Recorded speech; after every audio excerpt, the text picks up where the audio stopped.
साथियों नमस्कार। साथियों, उत्तर प्रदेश के ग्राम प्रधान के चुनाव को लेकर एक अपडेट आ गया है। और अपडेट क्या है, क्या क्या चेंजमेंट किए हैं सरकार ने, क्या पुराने रूल हैं या नए रूल कुछ चेंज किए हैं, उसकी थोड़ी बात करते हैं। वीडियो को जरूर लास्ट तक देखना, इसको छोड़ना नहीं, तभी आपके कुछ समझ में आएगा। तो उसकी बात करते हैं, चेंजमेंट क्या किए। तो साथियों, सबसे पहले ना मैं नंबर एक पॉइंट की बात करता हूं कि वो तो आप जानते हो कि जो चुनाव लड़ेगा वो भारत का सदस्य होना जरूरी है। ये तो पुराने ही रूल है। और अगर एज की बात करूं तो इसमें एज 21 साल से कम नहीं होना चाहिए। 21 साल से एज कम नहीं होना चाहिए, चाहे शादीशुदा हो, चाहे शादीशुदा नहीं हो, चाहे पढ़ा लिखा हो, चाहे अनपढ़ क्यों ना हो, ये कोई माने नहीं है। तो 21 साल उम्र से ज़्यादा नहीं होना चाहिए। जो पूर्व प्रधान हैं, जो पुराने प्रधान दोबारा लड़ना चाहते हैं, तो भाई उन्होंने जो 5 साल का डाटा खर्चा ग्रांट्स जो खर्चा किए हैं उसका पूरा बायोडाटा रखना पड़ेगा, सरकार को देना पड़ेगा हिसाब किताब, तभी वो अगला टिकट का हकदार होगा, अन्यथा नहीं।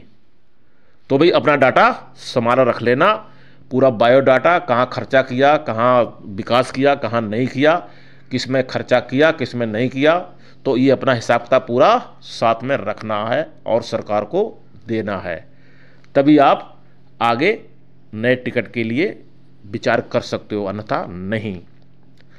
दूसरा, SC ST OBC और जनरल, तो अब पहले ही चला आ रहा है, जो SC सीट आती है तो SC वाला ही लड़ेगा, OBC या जनरल सीट आती है तो इनमें फेरबदल हो सकता है, जनरल वाला ही लड़ेगा, OBC वाला जनरल में लड़ सकता है। और महिला सीट अगर आती है, महिला सीट तो महिला ही लड़ सकती है, पुरुष नहीं लड़ सकता है, ये तो पहले से ही रूल है सरकार का।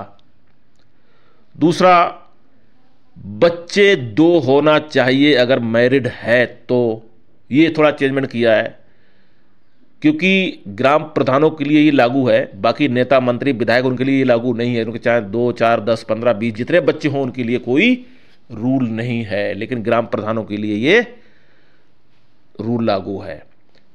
नेक्स्ट आता है, उसके ऊपर कोई गंभीर केस नहीं होना चाहिए, जो सिद्ध हो गया हो, तो ये एक चेंजमेंट है। साफ सुथरा होना चाहिए, कहने का मतलब साफ सुथरा होना चाहिए, कोई केस नहीं होना चाहिए। अगर केस है तो भाई पैर आगे मत रखना, चुपचाप बैठ जाइए, अन्यथा नहीं। दूसरा, पढ़ा लिखा हो या ना हो इससे कोई मायने रखता है, इसका कोई चेंजमेंट नहीं है। जैसे नेता मंत्री विधायक कितने पढ़े लिखे हैं, कोई अनपढ़ कोई पढ़ा लिखा है, तो आप तो जानते हो, कहने की जरूरत नहीं है, सब पता है आप लोगों के लिए। अब सवाल उठता है चुनाव होंगे कब, तो आप तो जानते हो 2021 में हुआ था चुनाव, अप्रैल के महीने में, और तारीख थी 15 अप्रैल से। 5-6 चरण में, इसका चरणों में इलेक्शन हुआ था। लेकिन इस बार 2026 में ये 21 अप्रैल से इलेक्शन शुरू होने जा रहे हैं साथियों। 21 अप्रैल से, ये भी 5-6 चरणों में होंगे। रिजल्ट कब आएगा, तो रिजल्ट मई के फर्स्ट वीक यानी 2 या 3 मई को इसका रिजल्ट आ सकता है।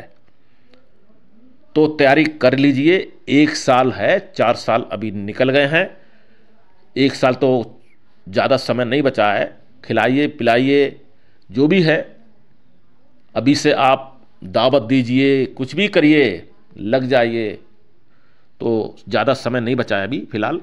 तो ये मोटा मोटा सरकार ने ये चेंजमेंट किए, कुछ दो एक पॉइंटों को, खासकर जो बच्चों को लेकर, और पूर्व प्रधान का खर्चा पानी जितना हुआ है वो देना पड़ेगा, 21 साल उम्र होना चाहिए, भारत का सदस्य होना चाहिए। तो ऐसे मोटे मोटे 3-4 पॉइंट हैं जो लागू होते हैं सरकार की तरफ से।